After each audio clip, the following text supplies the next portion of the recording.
Shalom Bapak Ibu Saudara yang terkasih dalam Kristus.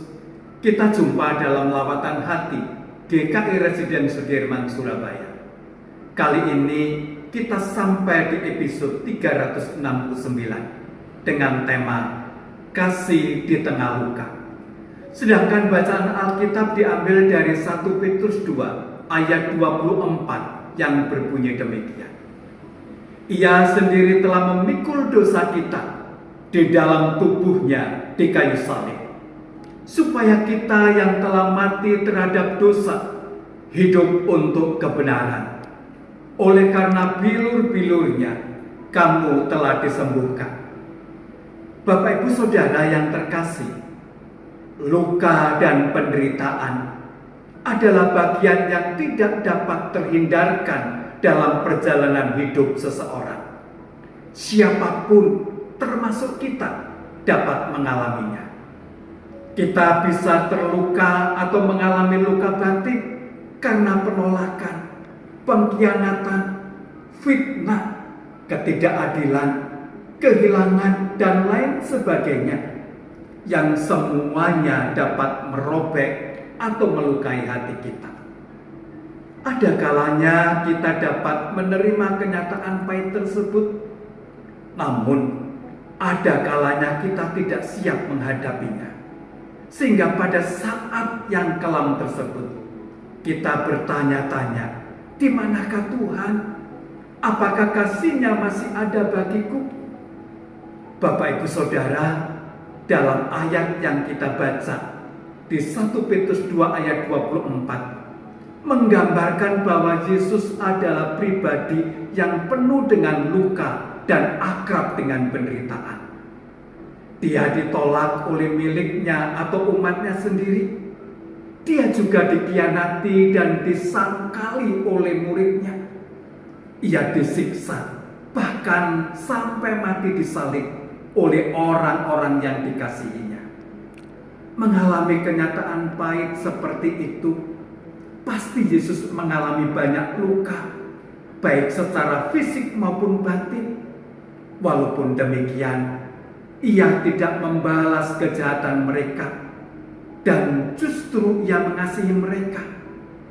Kasih seperti itu bukan berasal dari manusia, tetapi kasih yang mengalir dari hati Allah yang ditunjukkan oleh Kristus melalui kematiannya di kayu salib. Hal itu dilakukan untuk mengambil alih hukuman dosa manusia, termasuk kita, di mana Kristus menggantikan posisi kita yang seharusnya dihukum. Tubuh Kristus yang penuh luka sampai kematiannya di kayu salib adalah bukti pengorbanan mulia. Hal itu dilakukan dengan tujuan untuk menyelamatkan manusia dari hukuman kekal, juga untuk mendamaikan umat manusia termasuk kita dengan Tuhan Allah, agar relasi kita dengan Tuhan Allah dapat dipulihkan melalui Kristus. Pengorbanan Kristus juga untuk mengubah hidup kita, agar kita berjalan dalam kebenarannya, serta semakin serupa dengan Kristus.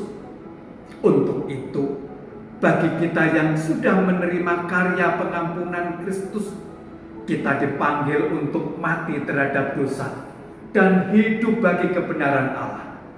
Ini berarti kita harus meninggalkan cara hidup lama yang egois dengan menundukkan diri kita kepada Kristus dengan penuh penyerahan.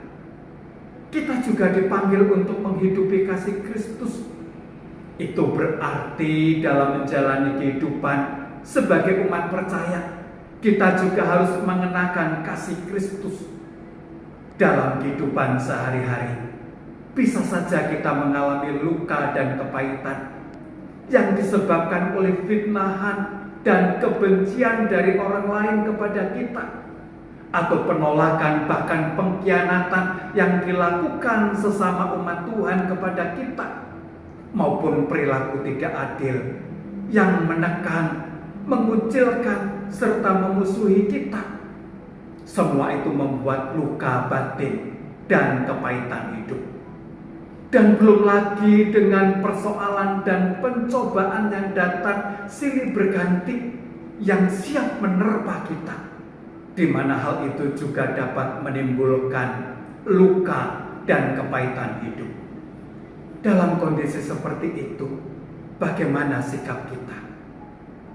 Seringkali luka batin dan kepahitan membuat kita menutup diri dan memelihara kepahitan, bahkan melakukan pembalasan.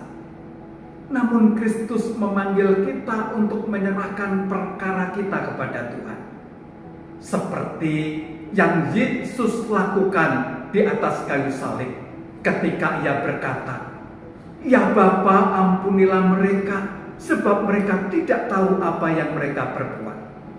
Dengan belajar menyerahkan segala luka dan kepahitan yang kita alami, maka Tuhan akan memampukan kita untuk mengampuni mereka yang melukai kita dan melepaskan kepahitan.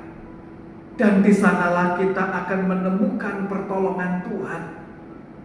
Bapak Ibu Saudara, dalam menjalani hidup yang penuh dengan tantangan, sebagai umat percaya, kita harus memiliki komitmen untuk meneladani dan menghidupi kasih Kristus.